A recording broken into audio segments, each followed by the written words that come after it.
నేను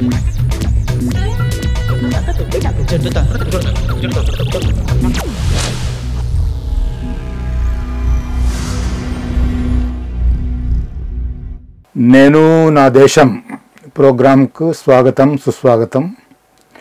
ఈరోజు నాతో మలహాల్ రావు గారు విశ్రాంత ఎస్పీ గారు ఉన్నారు.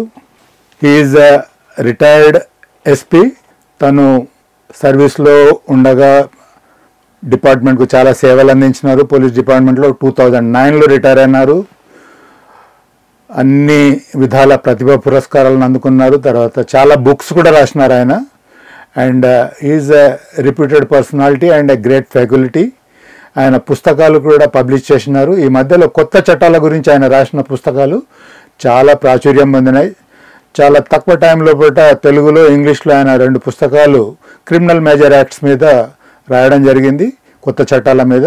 And it's a well acclaimed books. Investigation గురించి కూడా ఇంతకుముందు బుక్స్ రాసినారు ఆయన. తర్వాత ఆనిముత్యాలు అని చెప్పి ఆయన మొదట్లో రాసిన పుస్తకం, అది కూడా చాలా పాపులర్ అయింది. It's a great person. Welcome sir. Thank you Ramachandar గారు, థ్యాంక్ యూ. చట్టం తనంతట తాను తన పని చేసుకుపోతుంది అనేది ఒక నానుడి ఉంది. అది ఎంత మటుకు కరెక్ట్? చట్టం ఎప్పుడు తనంత తానుగా తన పని చేసుకుపోతుంది. ఇందులో క్రిమినల్ జస్టిస్ సిస్టంలో 4 నుంచి 5 విభాగాలు ఉన్నాయి. చట్టం చేసేవాళ్ళు పార్లమెంట్ కానీ అసెంబ్లీ కానీ, అంటే ఎమ్మెల్యేలు కానీ ఎంపీలు కానీ చట్టాలు చేస్తారు, పొలిటికల్ లీడర్స్. రెండవది పోలీస్ వారు దాన్ని ఇన్వెస్టిగేషన్ చేస్తారు. ఒక సంఘటన, ఒక అఫెన్స్ని ఇన్వెస్టిగేషన్ చేస్తారు. దానికి మూడవది ప్రాసిక్యూషన్ వారు దాన్ని మన ఛార్జ్షీట్ని కరెక్ట్గా ప్రాసిక్యూషన్ వారు దాన్ని ప్రజెంట్ చేస్తారు కోర్టులో. కోర్టు వారు దాన్ని వివిధ రకాలుగా దాన్ని ట్రయల్ చేసి దానికి కన్విక్షన్ కానీ అక్విటల్ కానీ అవుతుంది కేసు. ఇవి 4 విభాగాలు సక్రమంగా ఏం డీవియేషన్స్ లేకుండా ఆల్ ప్రొసీజర్స్ ప్రకారము 100% పర్ఫెక్ట్గా చేస్తే చట్టం తన పని తనగా చేసుకుపోతుంది. దీన్ని ఒక్కొక్కసారి ఈ మధ్య కానీ కొంతకాలంగా కానీ దీన్ని వెటకారంగా వాడుతున్నారు, కొన్ని అవసరాలకు వాడుతున్నారు. ఎందుకు వాడుతున్నారంటే ఈ 4 ఏవైతే వింగ్స్ ఉన్నాయో, పొలిటికల్ వింగ్ కానీ, పోలీస్ కానీ, కోర్టు కానీ, ఎప్పుడైనా డీవియేషన్ చేసి కొన్ని తప్పులు చేసినప్పుడు ఆ చట్టం తన పని తాను చేసుకోవడంలో అడ్డంకులు ఏర్పడి కొంత డీవియేషన్ జరుగుతున్నాయి. డీవియేషన్స్ అవును, అంటే ఎవడన్నా అడ్డం వచ్చి దాన్ని ఎవిడెన్స్ ఖరాబ్ చేస్తాడు, లేకపోతే something like that. Or politician interfere అవుతాడు, లేకపోతే ఇన్వెస్టిగేషన్ సరిగా చేయరు, పర్ఫెక్ట్ ఇన్వెస్టిగేషన్. ఈవెన్ జడ్జెస్ కూడా సరిగా దాన్ని అప్రిషియేట్ చేయకపోవచ్చు. జ్యుడిషియరీని మనం అనలేం కానీ, but there may be that this thing. అయితే అటువంటి పరిస్థితుల్లో పట్ల చట్టం తన పని తాను చేయకుండా వాళ్ళు వంకర మలిపే ఛాన్సెస్ ఉంటాయి, డీవియేషన్ జరుగుతాయి. యా, ఆయన మన దగ్గర కన్విక్షన్ రేట్ బాగా తక్కువ. I don't think that conviction rate is not only depending upon the perfect ఈ నాలుగు వ్యవస్థలు పర్ఫెక్ట్గా పనిచేసిన కన్విక్షన్ రాకపోవడానికి ఎక్స్ట్రా కారణాలు ఏముంటాయంటే, పీనల్ కోడ్ ప్రకారము ఒకరు ఏదైనా నేరం చేస్తే, ఒక మర్డర్ చేస్తారు అనుకోండి, సపోజ్ ఎవరినైనా బీదవాళ్ళు చంపితే, భర్త చనిపోతారు, వాళ్ళకు 4-5 పిల్లలు ఉంటారు. అతనికి శిక్ష పడడం వల్ల విక్టిమ్కి వచ్చేది ఏం లేదు, పిల్లలు చదువుకోలేదు. కాబట్టి ఆ విషయంలో ఆమె బ్రతుకు తెరువు కోసం విట్నెస్లు కొన్ని పరిస్థితుల్లో కాంప్రమైజ్ అయిపోయి కేసుకు సపోర్ట్ చేయనప్పుడు కేసు అక్విట్ అవుతుంది. ఇన్వెస్టిగేషన్ ఏం ఫాల్స్ ఉండదు ఇందులో. అట్లాంటి ఎక్సిజెన్సీస్ వల్ల, ఎక్స్ట్రా కారణాల వల్ల కూడా అక్విట్ అవుతుంది.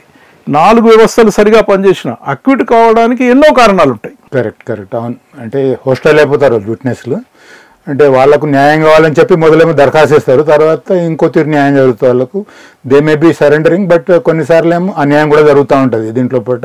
Anyway, the system is working well India లోపల చట్టాల గురించి మనం కామెంట్ చేయడానికి ఏం లేదు.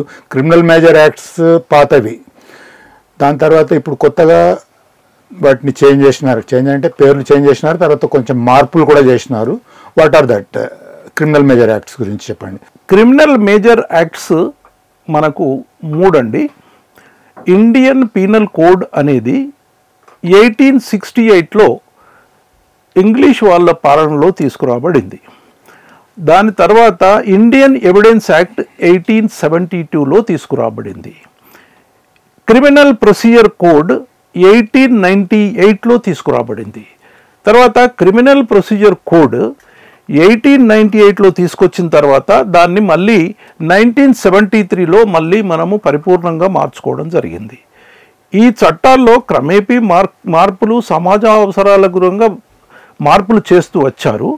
బట్ పరిపూర్ణమైన మార్పులు చేయడానికి ఒక చట్టాన్ని ఈ 3 చట్టాల లోపల ఇండియన్ పీనల్ కోడ్ ప్లేస్లో భారతీయ న్యాయ సంహిత అని, క్రిమినల్ ప్రొసీజర్ కోడ్ ప్లేస్లో భారతీయ నాగరిక్ సురక్షా సంహిత అని, ఇండియన్ ఎవిడెన్స్ యాక్ట్ ప్లేస్లో భారతీయ సాక్ష్య అధినియం అని 3 తీసుకొని వచ్చి డిసెంబర్ 2025 నాడు ప్రెసిడెంట్ యొక్క ఆమోదం పొంది ఒక 6 నెలలు దీని మీద ప్రజలకు కానీ ఈ అడ్వకేట్స్ కానీ పోలీసు వారికి కానీ అవగాహన కల్పించిన తర్వాత నీకు 2024 జూలై 1 నుంచి ఈ చట్టాలు అమలవుతున్నాయి.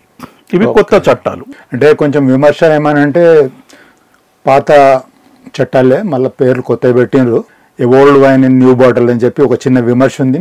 మేబీ అది నిజమవునో కాదు నాకు తెలియదు. మీ బుక్స్లో నేను చదివినాను that there are certain changes, mainly FIR గురించి, తర్వాత ఎలక్ట్రానిక్ గ్యాడ్జెట్స్ వాడడం గురించి, తర్వాత చాలా చాలా విషయాల్లో చేంజెస్ ఉన్నాయి. ప్రొక్లైమ్డ్ అఫెండర్స్ గురించి and there are certain changes which are drastic.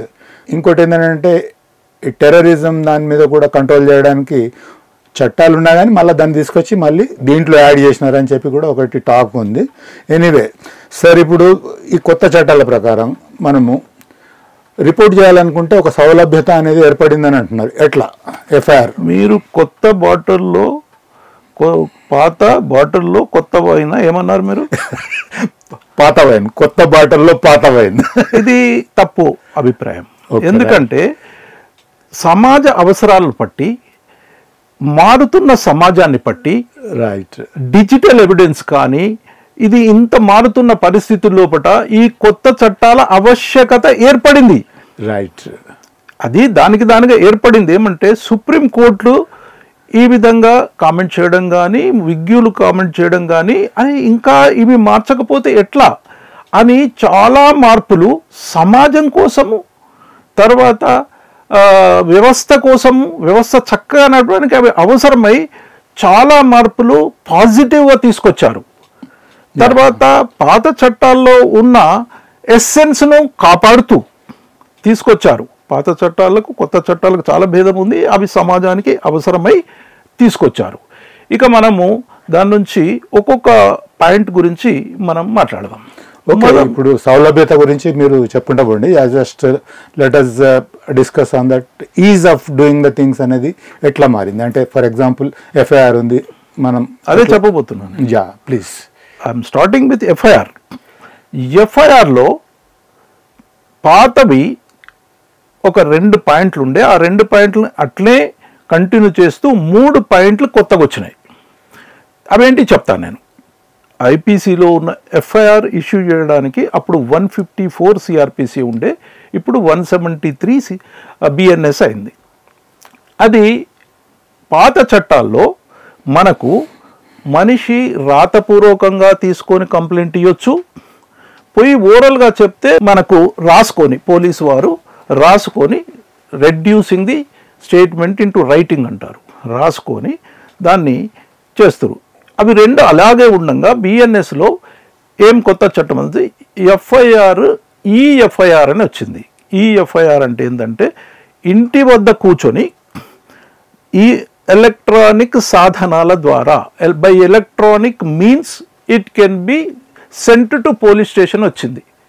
Electronic means అంటే ఏంటి అంటే మనకు ఉదాహరణకు చెప్పుకుంటే ఫేస్బుక్ పోర్టల్లో కానీ, ఈమెయిల్ ద్వారా కానీ, వాట్సాప్ ద్వారా కానీ పోలీస్ స్టేషన్కి 3 అవైలబుల్ ఉన్నాయి. Okay, right. ఆ ద్వారా కానీ ఇంటి నుంచి మీరు ఈ అఫెన్స్ జరిగింది అని కంప్లైంట్ చేయొచ్చు. ఎంత మంచి సౌలత్ అండి. సమాజం ఎందుకు ఇప్పుడు నేను ఏదో నేరం జరిగితే నేను as a citizen of India responsible నేను పోలీస్ స్టేషన్కి వచ్చి చెప్పానా? నేను ఇంత సౌలత్ వచ్చిన తర్వాత ఈ సౌలత్ ఇందులో కల్పించకపోతే ఇక సమాజం ఎంత నష్టపోతుందని ఒక దృష్టి పెట్టుకొని మహానుభావులు లా మేకర్స్ అందరూ విచారించి పెట్టారు. దానికి మళ్ళీ దానికి 3 రోజుల లోపల దానికి సంతకం తీసుకోవాలి కాబట్టి దానికి ఇంకొక ప్రాసెస్ పెట్టారు. ఇది ఒక కొత్త సహులత్. రెండవది మీకు జీరో ఎఫ్ఐఆర్ అంటే అందులో ఏం పెట్టారంటే ఇర్రెస్పెక్టివ్ ఆఫ్ ది జ్యూరిడిక్షన్ అని ఒకటి యాడ్ చేశారు 173. ఇర్రెస్పెక్టివ్ ఏ ఏరియాలో ఉన్నా ఏ ఏరియా పోలీస్ స్టేషన్కైనా రిపోర్ట్ చేయవచ్చు. ఇంతకు ముందు కూడా ఇది ఉన్నది అని మీరు అనొచ్చు. ఇంతకు ముందు కూడా ఇది చెయ్యమని డిపార్ట్మెంట్ ఇన్స్ట్రక్షన్స్ ఉన్నాయి. ఇప్పుడు సిఆర్పిసిలో మ్యాండేటరీ పెట్టారు. ఇది కాకుండా ఇంకొకటి 2 కాకుండా 3 కొత్తవి వచ్చాయని చెప్పాను కదా. ఇంకొకటి ఏమంటే ప్రిలిమినరీ ఎంక్వైరీ. ప్రిలిమినరీ ఎంక్వైరీ అనేది కొత్తది తీసుకొచ్చారు. ఏమని అంటే చిన్న చిన్న కేసుల్లో మీరు ఎంబడే 173 బిఎన్ఎస్ ప్రకారం ఎంబడే కేసు చేయకుండా ఎంక్వైరీ చేసి 15 days టైం ఇచ్చి ఎంక్వైరీ చేసి మీరు ఎఫ్ఐఆర్ చేయొచ్చు అని ఒక పెట్టారు. దానికి మళ్ళీ ఎస్హెచ్ఓ లెవెల్లో పెట్టకుండా డిఎస్పిని చెక్ పెట్టి దానికి ఏ కేసుల్లో చేయాలి, ఏ కేసుల్లో ఎంక్వైరీ చేయాలి. చిన్న కేసుల్లో అంటే ఎందుకు ఇది వచ్చింది అంటే లలిత్ కుమారి వర్సెస్ హైకోర్ట్ ఆఫ్ యూపీలో కేసులో ఒక మంచి జడ్జిమెంట్ ఇచ్చారు. ఏమనంటే భార్యాభర్తలు కొట్లాడు, భార్య ఏదో ఆవేశంలో భర్త మీద పిటిషన్ పెడుతుంది. 498A కావచ్చు, డొమెస్టిక్ వైలెన్స్ అట్లాంటి వాటిలో పెడుతుంది. అట్లాంటి కేసులో ఒక జడ్జిమెంట్ ఇచ్చిందన్నమాట. మంచి జడ్జిమెంట్ అది. మీరు భార్య రాగానే 154 సిఆర్పిఎస్ ప్రకారం అరెస్ట్ చేస్తూ కేసు రిజిస్టర్ చేస్తున్నారు, అరెస్ట్ చేస్తున్నారు. అరెస్ట్ చేస్తే వాళ్ళ సంసారం కూలిపోతుంది. అట్లాంటి కొన్ని కేసుల్లో అంటే లాంగ్ పెండింగ్ 2-3 ఏళ్ళు అయింది అఫెన్స్ అయింది, ఇప్పుడు వచ్చి ఇచ్చాడు. అట్లాంటి 4-5 సిచ్యువేషన్స్లో ఫైనాన్షియల్ మ్యాటర్స్లో ఒక 4-5 సిచ్యువేషన్స్ను లలిత్ కుమార్ వర్సెస్ ఆ కేసులో వారు జడ్జిమెంట్ చేసి ఆ జడ్జిమెంట్ బట్టి ఇది బాగుంది అని సుప్రీంకోర్టు అందరూ వేస్తే లా కమిషన్ వాళ్ళు కూడా ఒప్పుకుంటే దీన్ని ప్రవేశపెట్టారు. కొత్తగా ఎఫ్ఐఆర్ మీద వచ్చిన నా దృష్టిలో అతి ఉన్నతమైన అందరికీ సరిపోయేటి డెమోక్రసీలో ఉండవలసినవి ఉన్నాయండి. కొత్త చట్టాల ప్రకారం శిక్షలు పెరగడం లేదా తగ్గడం అట్లాంటి సిచ్యువేషన్స్ ఏమైనా వచ్చినాయా? రైట్. కొత్త చట్టాల ప్రకారము శిక్షలు ప్రామాణికంగా ఎలా ఉండాలో అలా ఈ శిక్షల వరకు అంటే ఇంప్రిజన్మెంట్ వరకు 95% అలాగే ఉండి కొద్దిగా డ్రెడెడ్ అఫెన్స్లో కొంత పెరిగినాయి. ఫైన్స్ ఆల్మోస్ట్ అన్నీ పెరిగినాయి. ఎందుకంటే 100 రూపాయల ఫైన్, 200 రూపాయల ఫైన్, 500 రూపాయల ఫైన్ కూడా ఐపీసీలో ఉండింది.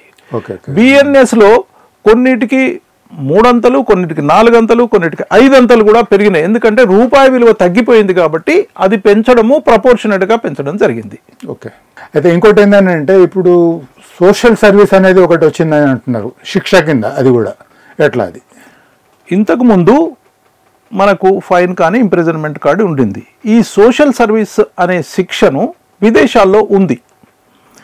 ఈ మన దేశంలో ఈ కొత్త చట్టాల్లో ఎందుకు ప్రవేశపెట్టారంటే చిన్న నేరాలు 3 సంవత్సరాలు 2 సంవత్సరాల శిక్ష వేసే నేరాల్లో అంటే పెట్టి అఫెన్సెస్ కొన్ని అఫెన్సులు నిర్వచించారు. అందులో పెట్టి అఫెన్స్లో చిన్నగా చేస్తే 2 నెలల శిక్ష 3 నెలల శిక్ష ఇస్తే మళ్ళీ వీళ్ళు జైలుకు పంపితే అతను కరెక్షనల్ సర్వీస్ కదా జైలు అంటే, మారడంలో ఇంకా కష్టమవుతుంది. అతనికి కూడా స్టిగ్మా వల్ల సొసైటీలో చెడు పేరు వస్తుంది. అతను నిజంగా మారినాడు, ఒక పరిస్థితుల్లో కూడా చేసినాడు అన్న దాంట్లో సోషల్ సర్వీస్ శిక్షను మెన్షన్ చేశారు స్పెసిఫిక్గా. సోషల్ సర్వీస్ అంటే మనము ఏమని చెప్పుకోవచ్చు అంటే సోషల్ సర్వీసే అన్నారు చట్టంలో. మళ్ళీ సోషల్ సర్వీస్ అంటే ఏంటిది అని మళ్ళీ మనము రూల్స్లో అన్ని ఫ్రేమ్ చేసుకుంటాము. ఒక లిటరేట్ ఉన్నాడు అనుకోండి, ఎవరికైనా ఆర్ఫనైజెస్లో పోయి చదువు చెప్పమని చెప్పొచ్చు. ఇల్లిటరేట్ అనుకోండి, వీధులు ఊడమని చెప్పొచ్చు, ఏదైనా చేయొచ్చు. అది that is social service as encouragement. Reformative system కింద ఇది మనము నేరస్తుని ముద్ర వేయడం కాకుండా అతనికి మార్చే క్రమంలో సోషల్ సర్వీసెస్ మారుతాడు అనే ఉద్దేశంతో ఇది చేయడం జరిగింది. కొన్ని చట్టాలు తీసేసినట్టు కూడా ఒకటి అంటున్నారు. 3 చట్టాల గురించి just I wanted to know. ఒకటి ఏంటంటే ఆత్మహత్య గురించి, తర్వాత ఇంకోటి స్వలింగ సంపర్కం గురించి, ఇంకోటి అడల్టరీ గురించి. ఈ 3 గురించి అవి తీసేసినారా? What is it actually? ఈ 3 సెక్షన్లు చట్టం నుంచి బిఎన్ఎస్లో తొలగించడం జరిగింది. అవి ఐపీసీలో ఉండింది. ఆత్మహత్య చేసుకుంటే నేరం లేదు. ఆత్మహత్యలో అటెంప్ట్ చేస్తే, ఆత్మహత్య చేసుకొని బ్రతుకుతే అతను 309 సెక్షన్ కింద ఐపీసీలో ఒక బ్రతుకుతే ఐపీసీలో ఇది నేరం కింద ఉండే. చస్తేనేమో నేరం లేదు, ఏదో లక్కీలీ బతుకుతే అతని మీద శిక్షించడము 309 ఐపీసీ కింద ఎంత అసహజంగా ఉంది అని సుప్రీంకోర్టు చాలాసార్లు దానికి కామెంట్ చేసింది. ఇది నిజంగా కూడా అందరూ అసహజంగా ఉందన్నారు కాబట్టి దీనికి 100% అప్రూవల్తో తీసేశారు. తర్వాత ఇంకొకటి ఏమైందంటే, దీంట్లో విజ్ఞులు లా మేకర్స్ ఎంత డీప్గా విచారిస్తారు అంటే, ఇందులో అది మొత్తం తీసేసి ఒక సెక్షన్ పెట్టారు. ఏం పెట్టారంటే, గవర్నమెంట్ సర్వెంట్ ముందు ఎవరైనా ప్రజలు వచ్చి నేను కెరోసిన్ పోసుకొని నేను ఆత్మహత్య చేసుకుంటాను అని బ్రతికిండి అనుకోని, అప్పుడు సెక్షన్ కేసు ఉంది. అక్కడ వేరే సెక్షన్ యాడ్ చేశారు. ఆత్మహత్య ప్రయత్నము to deter public servant to get what he want, దాన్ని పెట్టారు. మళ్ళీ మొత్తం తీసేసి అపాయింట్ ట్రబుల్ వస్తుందని అట్లా డీప్గా విచారించి పెట్టారు. దాని తర్వాత మనకు 497 ఐపీసీ అడల్టరీ. ఒక భార్యాభర్తలుంటే భార్య వేరే వాళ్ళతోని పురుషునితోని అక్రమ సంబంధం పెట్టుకున్నప్పుడు భర్త పిటిషన్ ఇస్తే 497 ఐపీసీ ప్రకారము శిక్ష ఉండేది. ఐపీసీ ప్రకారము దీన్ని అప్పుడు భార్య మీద కేసు లేదు. అప్పుడు కూడా ఎవరితో అక్రమ సంబంధం పెట్టుకున్నా అతని మీదనే కేసు. అయితే ఇప్పుడు అది సుప్రీంకోర్టు మనకు డైరెక్షన్స్ ప్రకారము ఇది ఆడవాళ్ళకి మగవాళ్లకు సమాన హక్కులు ఉన్నవి అని మన కాన్స్టిట్యూషన్లో ఉంది. ఉన్నప్పుడు మగవాళ్ళు ఇంకొక స్త్రీతో అక్రమ సంబంధం పెట్టుకుంటే అదే భార్య కేసు పెట్టడానికి లేదు. చట్టంలో ఐపీసీలో లేదు. 497 ఉండాలి కదా. అదే స్త్రీ సంఘాలు మరి వాళ్లకు లేవు, వీళ్ళేంది మరి ఈక్వల్ రైట్స్ లేవన్నట్టే కదా స్త్రీ పురుషుడికి. తర్వాత ఒకసారి భార్య పెళ్లి చేసుకున్నారంటే భార్య భర్తకు property you will forgo all the things అని. ఇది ఇప్పుడు మహాభారత కాలం నుంచి ద్రౌపదే అడిగింది కదా, నన్ను ఎట్లా పెడతారు జూదంలో, ఆమె ప్రాపర్టీ అక్కడి నుంచి వస్తుందని ఇదంతా కంట్రక్టర్ 497 అనే సెక్షన్ తీసేశారు. Good thing actually. అయిన తర్వాత ఇంకొకటి ఏంటంటే అసహజ శృంగారం అనుకోండి. ఇది అసహజ శృంగారం పురుషుడు స్త్రీ చేస్తే సహజ శృంగారం. అది పురుషుడు కానీ స్త్రీ కానీ ఈవెన్ జంతువు అదంతా 377లో ఉండింది. అయితే దీనికి ఏమొచ్చిందంటే ఈ మధ్యన ప్రపంచవ్యాప్తంగా ఏమొచ్చిందంటే ఆడోళ్ళని మొగోళ్ళు పెళ్లి చేసుకుంటున్నారు. ఇక్కడ సుప్రీంకోర్టు అది ఒప్పుకోలేదు. ఇక్కడ హిందూ సాంప్రదాయం ప్రకారం వద్దన్నది. బట్ ఇప్పుడు కోలివింగ్ ఉంది కదా, ఇప్పుడు లివింగ్ టుగెదర్ అయితే అది మళ్ళీ సమాన హక్కుల కిందకే వచ్చింది. కాన్స్టిట్యూషన్ ప్రకారము స్త్రీతో ఉంటేమి పురుషునితో ఉంటేమి మళ్ళీ అక్కడ కాన్స్టిట్యూషన్ ప్రకారం హక్కు ఉన్నది కాబట్టి అది కూడా తీసేశారు. ఓ కోలివింగ్ ఓకే, అంటే దీని ప్రకారం ఈ 377 తీసేశారు కాబట్టి 377 లేదు. కోలివింగ్ వల్ల ఇంకేదన్నా నేరం చేస్తే వాళ్ళ మీద పెట్టొచ్చు.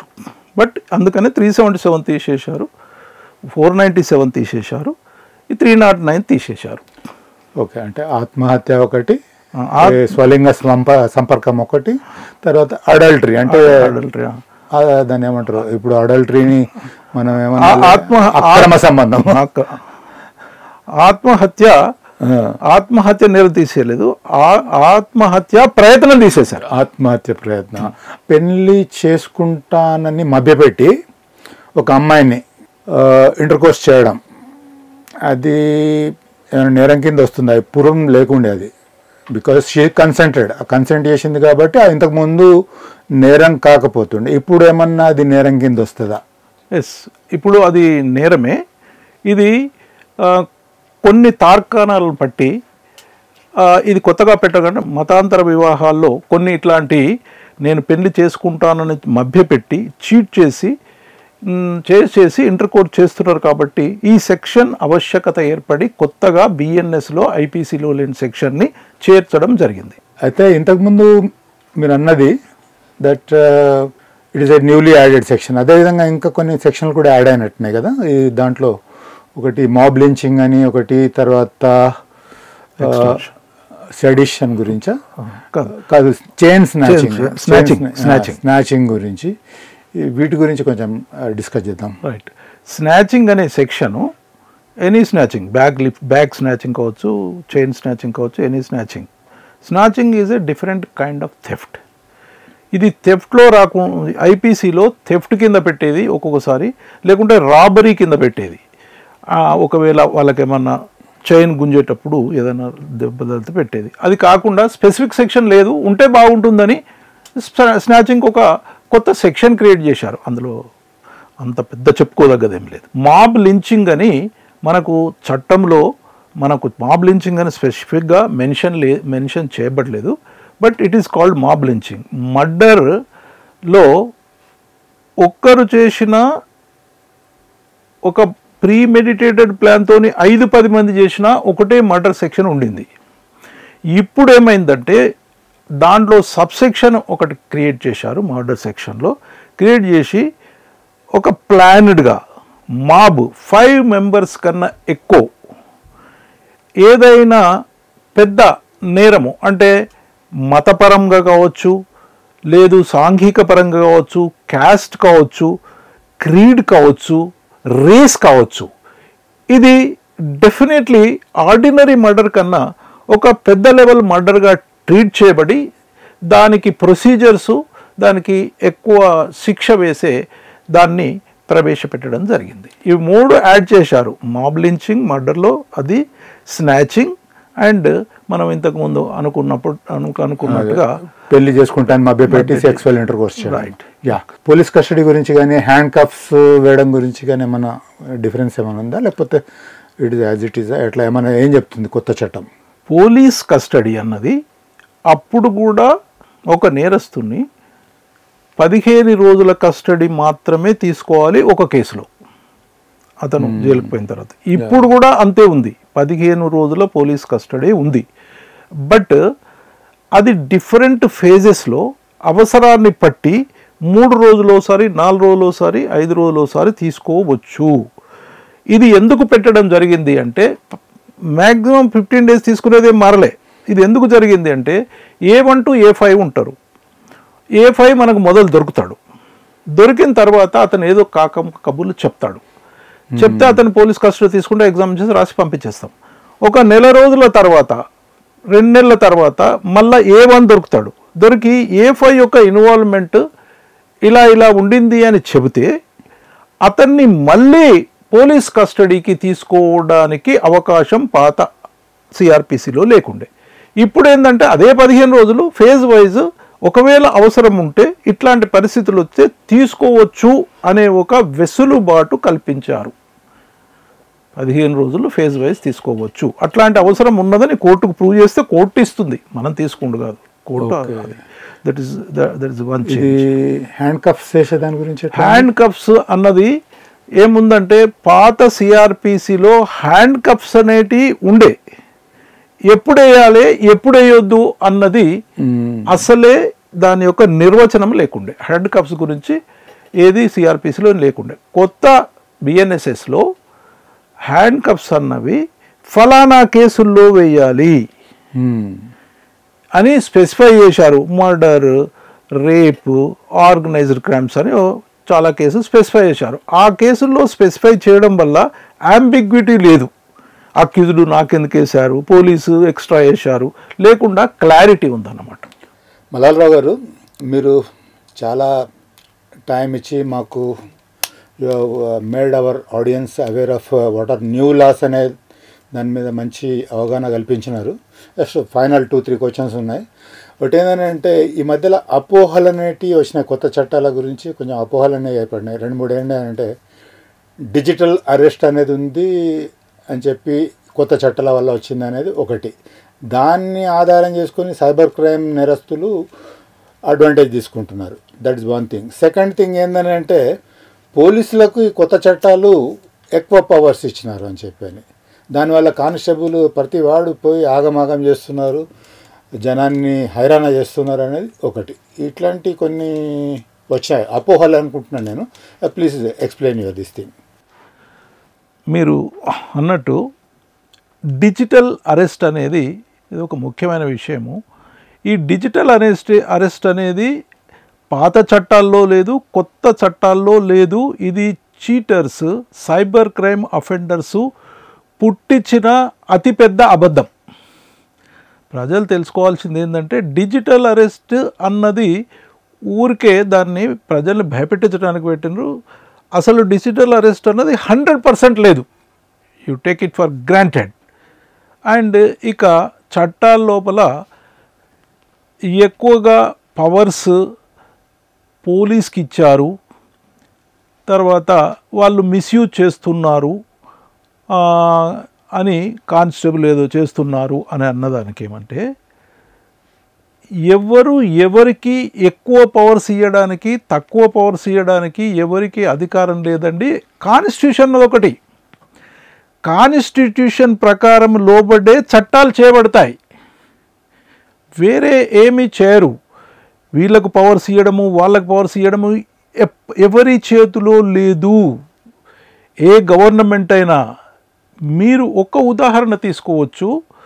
ఈ చట్టాలు అమలు జూలై 1 నుంచి చేస్తున్నారు. ఇప్పటికీ దాదాపు అవి 7-8 months అవుతుంది. మరి కాన్స్టిట్యూషన్కి అగనెస్ట్గా, ప్రో పోలీసుగా, అక్యూజ్డ్కి అగనెస్ట్గా ఉంటే ఆ సెక్షన్ తీసేయమని ఒక్క పిటిషన్ కూడా సుప్రీంకోర్టులో పడలేదు. ఇందులో సమానంగా ట్రాన్స్పరెన్సీతోని చట్టాలను కాన్స్టిట్యూషన్కి బ్యాలెన్స్ చేస్తూ అక్యూజ్డ్ యొక్క హక్కులను కాపాడుతూ తర్వాత సమాజం యొక్క సంరక్షణ కొరకు కాపాడుతూ ఈ చట్టాలు చేయబడ్డాయనే ఉదాహరణ. ఎందుకంటే ఇప్పటివరకు ఒక పిటిషన్ పడలేదు. ఎవరైనా అపోహలు ఉండి ఎవరైనా దగ్గర గో టు ద కోర్ట్, సుప్రీంకోర్టుకు ఇది టర్న్ డౌన్ చేయొచ్చు, సెక్షన్ క్యాన్సిల్ చేయవచ్చు. ఇప్పుడు సుప్రీంకోర్టు ఎన్నో చెప్తే ఎన్నో క్యాన్సిల్ చేశారు. ఇప్పుడు కూడా there is chance. This is not this is democracy అండి. It is not autocracy. This is not autocracy. నేను అక్యూజ్డ్ ఫ్రెండ్లీ గురించి చెప్తానండి. అక్యూజ్డ్ ఫ్రెండ్లీ ఇంకా అంటాను నేను ఈ కొత్త చట్టాలు. నో డౌట్ పోలీస్కి అబ్స్కాండింగ్ అక్యూజ్డ్ గురించి, ప్రొక్లెయిమ్డ్ అక్యూజ్డ్ గురించి పోలీస్కు పవర్స్ ఇచ్చారు అంటే దానికి అత్యవసరం ఉంది కాబట్టి ఇచ్చారు. దాన్ని క్వశ్చన్ చేయొచ్చు. నేరం చేసి అది పరిగెత్తి పారిపోయి ఎక్కడెక్కడ ఉంటే తమాషా చూస్తుంటే అతన్ని కంట్రోల్ చేయడము సమాజం ఆశిస్తుంది కాబట్టి ఆ పవర్ ఇచ్చారు. ఇంకా అక్యూజ్డ్కు అగెనెస్ట్ ఉంది పోలీస్ పవర్ ఉన్నదానికి నేను చెప్తాను. ఇంతకుముందు చెప్పాను నేను, వీడియో కాన్ఫరెన్స్ ద్వారా అక్యూజ్డ్ అటెండ్ కావచ్చు ట్రయల్ అతని మీద చేసిన నేరారోపణని. అంటే నేరారోపణకు అతను ఇక్కడికి రాకుండా అతనికి వెసులుబాటు కల్పించి ఇంకా ఫెసిలిటీ కల్పించారు అక్యూజ్డ్కి. నేను చెప్పిన దాంట్లో ప్రిలిమినరీ ఎంక్వైరీ అంటే చిన్న చిన్న కేసుల్లో ఎంబడే ఎఫ్ఐఆర్ చేయకుండా పోలీసులను ఆపారు. ఎంక్వైరీ చేయండి, అతను అడగండి ఏ పరిస్థితుల్లో అయింది. 15 రోజులు టైం ఇచ్చారు. This is accuser friendly. బేడీలు కూడా అనుకుంటా. బేడీలు అంటే స్పెసిఫై చేశారు, కరెక్ట్. ఈ చట్టాలను వేయాలి పోలీసును కట్టడి చేయడానికి, మీరు చిన్న చిన్న దాంట్లో వేయడానికి వెళ్ళలేదని. మీరు అన్నట్టు ఇది కూడా అది అట్లా. ఇంకా ఇప్పుడు అట్లా చాలా చెప్పారు. 24 hours కస్టడీ, 24 కస్టడీనే ఉన్నది. ఐపీసీలో ఉండి బిఎన్ఎస్లో కూడా అంతే ఉంది. 15 days police custody, 15 days police కస్టడీనే ఉన్నది. అందుకని మనము ఇందులో బ్యాలెన్స్ చేస్తే కొత్త చట్టాలు చేయబడ్డాయి. చివరగా మీరు జనానికి ఈ కొత్త చట్టాల గురించి కానీ చట్టాల గురించి ఇన్ జనరల్గా, తర్వాత దాన్ని ఏ విధంగా ఉపయోగించుకోవాలనే దాని గురించి కానీ, లేకపోతే అన్యథా కానీ చట్టాల గురించి చెప్పేటప్పుడు you have given very good messages and informations. ఇప్పుడు ఏంటంటే వాళ్ళకి మీరు ఇచ్చే మెసేజ్ ఏంటి, యువతకు కానీ లేకపోతే పోలీసుకు కానీ, శాసన సభ్యులకు కానీ, లేకపోతే శాసనకర్తలు అనాలి మనం, parliamentarians or anybody, you please tell your message whatever it is to all in general. Ramachandar garu మంచి ప్రశ్న వేశారు. చివరగా సమాజానికి మనం ఇచ్చే సందేశం ఏమంటే, ప్రజలు ఈ చట్టాలను అవగాహన చేసుకొని పోలీస్కి చట్ట ప్రకారము ప్రతి సిటిజన్ ఈజ్ ఇన్ఫార్మెంట్, ప్రతి సిటిజన్ పోలీసే. మీరు ఎంత అంటే సమాజంలో ఇన్ని కోట్ల మందికి పోలీసులు అంతటికీ అందాలంటే అందరు, వీఆర్ ది విజిల్ బ్లోయర్స్. మీరు చూసిన సమాచారాన్ని ఒక్క వాట్సాప్ ఎన్నో చూస్తుంటారు కదా మీరు, పోలీస్ స్టేషన్ వాట్సాప్ ఓపెన్ చేసి ఇక్కడ ఈ సమాచారం ఈ నేరం జరిగింది అని జస్ట్ ఒక మెసేజ్ చేయండి అంతే. ఎంత అంటే మీరు సమాజాన్ని కాపాడిన వారితో నేరరహిత సమాజం అవుతుందండి. మీరు ప్రజలు ఎస్ఎంఎస్ చేయండి, వాట్సాప్ మెసేజ్ ఇవ్వండి, ఫలానా చోట ఫలానా వాళ్ళు చూసుకుంటారు. ఇక మీ సహకారము ఉంటే, ప్రజల సహకారము, మిమ్మల్ని ఎక్కువ కష్టమైన పని చెప్పట్లేదు, మీరు పిటిషన్ ఇమ్మని ఏమో అడగరు వాళ్ళు. If it is cognisable offence, they will take up suo motu case. దాన్ని పదే ఎందుకు చెప్తున్నానంటే, సమాజంలో నేరరహిత సమాజం చేయాలి అంటే మీ యొక్క సహకారం కావాలి. తర్వాత మీరు చూసింది చెప్పడానికి మీకు విక్టిమ్ ప్రొటెక్షన్ కోసము చాలా కొత్త చట్టాల్లో చాలా విక్టిమ్ ప్రొటెక్షన్ కొరకు చాలా ఫెసిలిటీస్ ఏర్పాటు చేశారు. విక్టిమ్కు కంపన్సేషన్స్ కూడా ఏర్పాటు చేశారు. దయచేసి మీరు ముందుకు వస్తేనే సమాజానికి సేవ చేసిన వాళ్ళు అవుతారు. దయచేసి చట్టానికి సహకరించండి, కొత్త చట్టాల ప్రకారం చట్టానికి సహకరించండి. మీరు ఈవెన్ ఎవిడెన్స్ ఇవ్వాల్సి వస్తే కూడా వీడియో కాన్ఫరెన్స్ ద్వారా ఎవిడెన్స్ ఇవ్వచ్చు, కోర్టు ద్వారా తర్వాత మీకు ఏదైనా ఉంటే కోర్టు నుంచి సమన్ ఎస్ఎంఎస్ ద్వారా వస్తుంది. కానిస్టేబుల్ వస్తే మీకు కష్టం అనుకుంటే ఎస్ఎంఎస్ ద్వారా వస్తుంది. జస్ట్ సహకరించడానికి, ఈ నేరరహిత సమాజం చేయడానికి ప్రజలు సహకరించాలి. ఇంకా ఎవరు కూడా దీంట్లో పోలీసు స్ట్రైట్ ఫార్వర్డ్ ఇన్వెస్టిగేషన్లో, ట్రాన్స్పరెన్సీలో దేంట్లో కూడా మీరు ఇంటర్ఫియర్ కావద్దు. ఎవరైనా ఒకవేళ వాళ్ళు తప్పు చేస్తే పై ఆఫీసర్లకు మీరు రిపోర్ట్ చేయవచ్చు, తప్పు చేస్తున్నారంటే దాన్ని శిక్షించండి. There are so many channels. SI తయారు చేస్తే సిఐ తప్పు చేస్తే డిఎస్పీ తప్పు చేస్తే ఎస్ఎంఎస్ లేనండి మీరు చాలు. ఏసీబీ ఉంది, ఎవరైనా చేయొచ్చు. Unless you give cooperation, politicians కావచ్చు, ఇన్ఫార్మెంట్స్ కావచ్చు, యూత్ కావచ్చు, ఎవరైనా మీ సహాయ సహకారాలు ఉంటే నేరరహిత సమాజము ఏర్పడడానికి దోహదపడుతుంది అని మిమ్మల్ని రిక్వెస్ట్ చేస్తున్నాము, బెగ్ చేస్తున్నాము. ఇంకొకటి, పోలీసులో మీరు ట్రాన్స్పరెన్సీతోని, తర్వాత ఎలాంటి డీవియేషన్స్ లేకుండా, నెపోటిజం లేకుండా మీ యొక్క విద్యుక్త ధర్మాన్ని మీరు నిర్వహించాలి. నిర్వహించడం మీ బాధ్యత. మీరు రిక్రూట్మెంట్ అయినప్పుడు కేవలం జీతం తీసుకోవడానికే మీరు వచ్చారు అనేది గుర్తుంచుకోవాలి. నేను అనేక పోలీస్ అకాడమీలో కూడా వాళ్ళతో చెప్తుంటాము, వాళ్లకు ఎన్నో నీతి కథలు చెప్తుంటాము, మారల్స్ వాల్యూస్ నేర్పిస్తుంటాము. మా జమానాలో జరిగిన పెద్ద పెద్ద వాళ్ళు ఎంత 100% హానెస్టీగా ఉన్నారు. లాల్ బహదూర్ శాస్త్రి గారు ప్రైమ్ మినిస్టర్ ఉన్నప్పుడు ఆయన అఫీషియల్ కార్ను వాళ్ళ యొక్క కొడుకు 8 గంటలు ఉపయోగించాడు. 30 కిలోమీటర్లు 40 కిలోమీటర్లు పంపితే లాల్ బహదూర్ శాస్త్రి గారు నువ్వెట్లా ఉపయోగిస్తావు కార్ను అని ఆ 20 కిలోమీటర్లు నడిపినందుకు తన భార్యను పిలిచి ఆ డబ్బును ఇంట్లో నుంచి తీసి ట్రెజరీలో కట్టి ఆ రసీదును అందులో పెట్టాడు, ఏది గవర్నమెంట్కు పోవాలి అని. అలాంటి ఎన్నెన్నో ఎలా ఉండింది సొసైటీ, దానివల్ల ఎంత బాగుపడింది సొసైటీ అని చెప్తుంటాము. అంతేకాకుండా ఆఫీసర్స్ మాకున్న 30-40 సంవత్సరాల సర్వీసులో కరప్షన్ చేస్తే జైలుకు పోయిన వాళ్ళు ఉన్నారు, ఎసి పట్టుకుంటారు. మీకు మంచిగా ఉంటే మీ పిల్లలు బాగా డెవలప్ అవుతారు. అంతేగాని మీరు చెడు తోవలు తొక్కితే మీ పిల్లలు కూడా చెడు తోవలు తొక్కితే ఇంకా మీ జీవితం ఎందుకు అని చెప్తుంటాం. నేను చెప్పంగానే మొత్తం మంది మారుతారని కాదు, కొంత మార్పు తీసడానికి ప్రయత్నిస్తుంటాము. పోలీసులకు కూడా ఇదే సందేశము, మీరు హానెస్ట్గా డీవియేషన్స్ లేకుండా మంచిగా ఉద్యోగం చేయండి. శాసనకర్తలు ఎవ్వరూ ఇంటర్ఫియర్ కావద్దు, వాళ్ళు ఎవరైనా కావచ్చు, పొలిటీషియన్స్ కావచ్చు, బిజినెస్ మెన్ కావచ్చు, ఎవరైనా కానీ పోలీస్ స్టేషన్లో ఇంటర్ఫియర్ కావద్దు, నెపటిజం ఉండొద్దు. మీకు తెలిసిన వారికి న్యాయం జరగాలనే ఒక తపన ఉండాలి. పోలీస్ ఆఫీసర్ తప్పు చేసింది అనుకోండి, పై వాళ్ళకి రిపోర్ట్ చేసి అతనికి శిక్షించండి. జ్యుడిషియల్ ఏ వ్యవస్థ అయినా కానీ మనకు ఉన్న న్యాయ వ్యవస్థలో జ్యుడిషియల్ ఆఫీసర్స్ కూడా చాలా నిస్వార్థంగా, ట్రాన్స్పరెన్సీతోని, మారల్స్తోని, వాల్యూస్తోని ఏదైతే నేరాన్ని ఉన్నారో పరిశీలించి న్యాయం చేయాలని వారిని కూడా ప్రాధేయపడుతున్నాము, కోరుతున్నాము. థ్యాంక్ యూ మల్లాలరావు గారు. You have taken lot of pains to come here. మీరు ఇక్కడికి వచ్చి మా ఆడియన్స్ను ఎన్లైటన్ చేసినందుకు, తర్వాత వాళ్ళను చాలా విషయాల్లో ఉత్తేజపరిచి అవగాహన కల్పించే విషయాలు చెప్పినందుకు కృతజ్ఞతలు.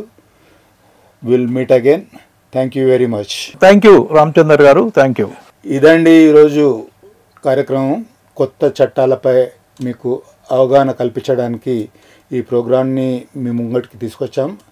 మల్లాలరావు గారు చెప్పిన అంశాలన్నీ కొత్త చట్టాల్లోనివి మీకు అందరికీ ఉపయోగపడతాయని చెప్పి నేను భావిస్తున్నాను.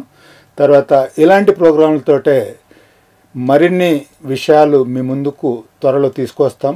Stay tuned. Thank you.